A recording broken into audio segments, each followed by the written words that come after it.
حضور مختصراً یہ بتا دیں کہ اچھی بدعت کیا ہوتی ہے اور بری بدعت کیا ہوتی ہے، یا بدعت بری ہی ہوتی ہے؟ بدعت کا معنی ہوتا ہے ایک نیا طریقہ۔ اب یہ جو نیا طریقہ ہے یہ دو صورتوں پر مشتمل ہوگا۔ کوئی بھی ایسا نیا طریقہ جو دین اسلام کے کسی حکم کو نقصان پہنچا رہا ہو، اس کی شکل و صورت کو مٹا رہا ہو، یعنی سنت کو مٹانے والا کوئی بھی نیا طریقہ ہوگا وہ بدعت سیئہ ہے، بری بدعت ہے۔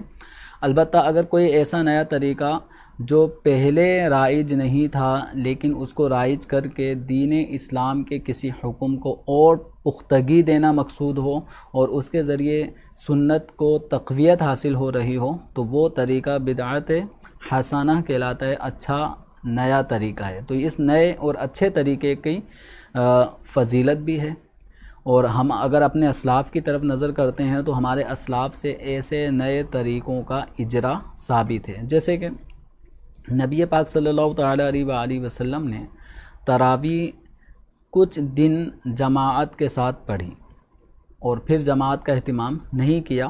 بعد میں صحابہ کرام علیہم رضوان کچھ جماعت کرتے، کچھ اکیلے تنہا تراویح کی نماز پڑھا کرتے تھے، لیکن حضرت عمر رضی اللہ تعالیٰ عنہ کا جب دور خلافت آیا تو آپ کی یہ رائے بنی کہ کیوں نہ ایک قاری ہو اور اس کے پیچھے سارے صف بنا کے تراویح کی نماز پڑھیں۔ تو آپ نے حضرت سیدنا ابی بن کعب رضی اللہ تعالیٰ عنہ ان کا انتخاب فرمایا کہ آپ امامت کریں گے اور بقیہ سب آپ کے پیچھے تراویح پڑھیں گے کل سے۔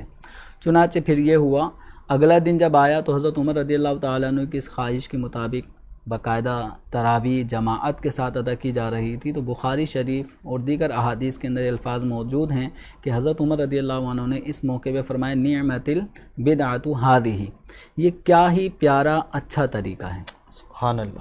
تو آج دیکھ لیں اس تراویح کے اس عمل کی وجہ سے جو حضرت عمر رضی اللہ عنہ نے جماعت کا اہتمام کیا، اس کی برکت دیکھیں۔ 1400 سال کا طویل عرصہ گزرنے کے باوجود بھی کون سی ایسی مسجد ہے جہاں 5 وقت کی جماعت ہوتی اور تراویح کا رمضان میں اہتمام نہ ہوتا ہو؟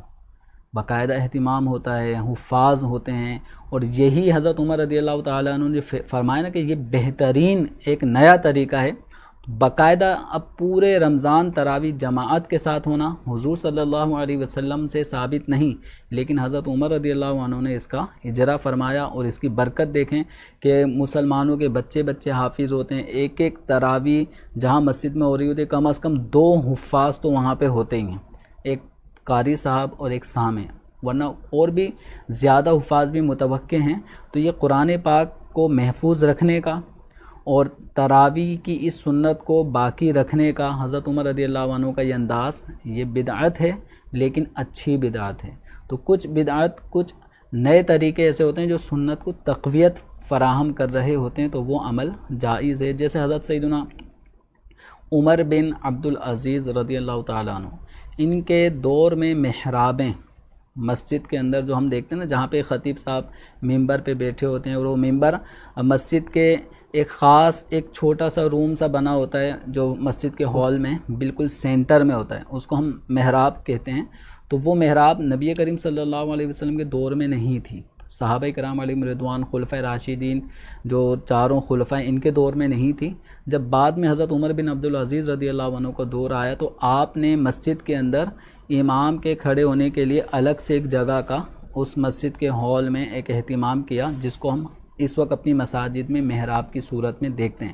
تو یہ محراب حضور کے زمانے میں نہیں تھا، لیکن یہ ایک اچھا طریقہ ہوا، اس میں امام کے کھڑے ہونے کا ایک متعین مقام بھی ہو گیا کہ امام یہاں پر کھڑے ہو کر بیچ صف میں کھڑے ہو کر امامت کریں گے۔ تو یہ اب دنیا کے کوئی بھی مسجد آپ دیکھ لیں کہ جب تک وہ مسجد کی خاص لوکیشن اگر رکاوٹ نہ ڈالے تو ہر مسجد کے اندر محراب، یہ محراب سوری بنائی جاتی ہے، اور یہ اچھا طریقہ ہے۔ مینار بنائے جاتے ہیں، یہ بھی اچھا طریقہ ہے۔